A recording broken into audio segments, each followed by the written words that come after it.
G'day folks. I've gone out and bought myself a horse-drawn carriage. As you can tell by the title, I think you know what my grand plan is. I'm going to build a Gypsy Wagon. I've got my modern day Gypsy Wagon, of course, which I absolutely love, but I think it's time to go back a couple of centuries.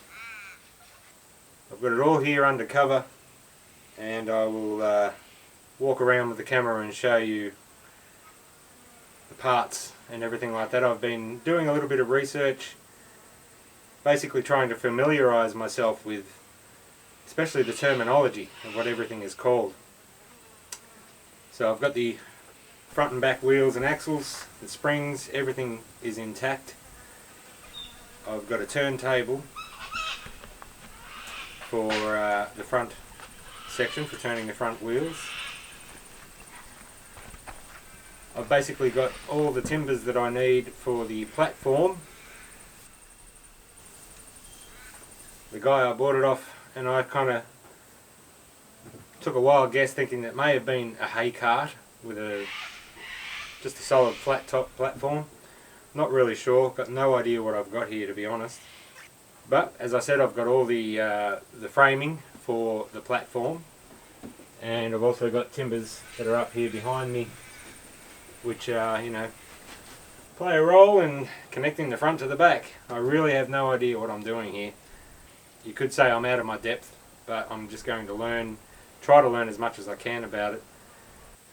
And thinking about how I'll go about, first of all, restoring, fixing, repairing any of this undercarriage. Everything really is in excellent condition for what it is.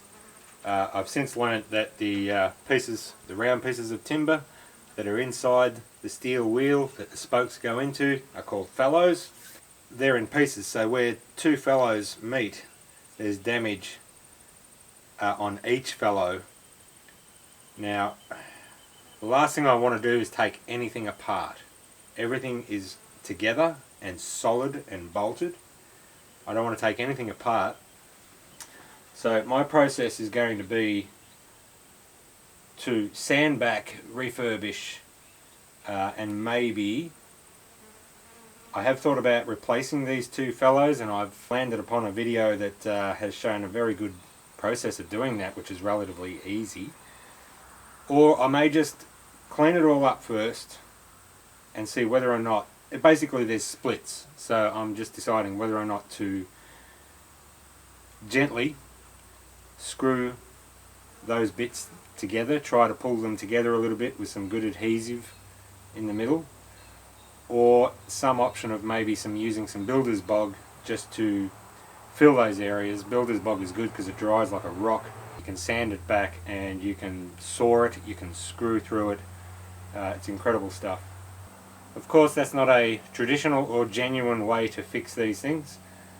Obviously your skilled wheelwright is going to replace parts with new.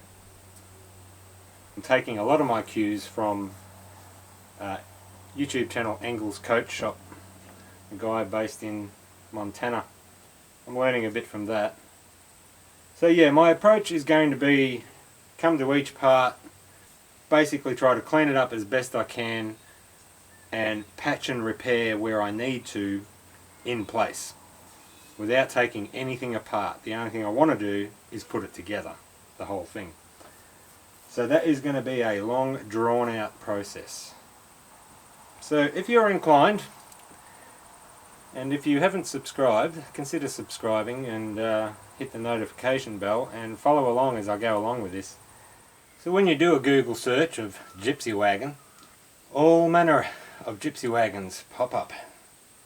And there could be anything from the totally outrageously decorated designs all the way to something extremely rustic calling itself a Gypsy Wagon. I'm going to try to stay, I guess, traditional. I most likely will have the curved Vado roof situation. I'm definitely not going for the full round. I don't know what that, solid constructed historical style is, whether or not it really is just trying to reproduce the look of a prairie wagon, I'm not sure, but I'm just going for the curved top. And I'm definitely not going to be decorating this thing outrageously. I do have the style in mind that I'd like to do. So generally speaking, from the outside, you'll know it's a Gypsy Wagon. Inside, I'm going to think about how I want to do that to my liking. It won't necessarily be gypsy inside, probably be more rustic, if anything. I am most definitely building this as what you'd call a tiny home, a livable tiny home. And so it'll be wired, and it may even be plumbed to basically live in. It can be lived in, or it can be guest accommodation, one or the other. My plan is to live in it. So that's my basic plan. Attack it as is, don't take anything apart, clean, sand, repaint everything, and then put it together. And I hope that'll be enough. It may not be a traditional way of approaching this project, but I have zero experience and I'm learning on the go. But I'll take my time about it, enjoy the process, and I have no doubt this is a long-term project. So if you're interested, follow along. I'm going to have to play around with the colour scheme and the way I actually paint it. I don't want it to be totally fresh, brand new looking. I kind of want that washed look, that it does look old. And in a sense it's the same process with the butcher's block, is I want it to look not brand new, just built, just made, or anything like that.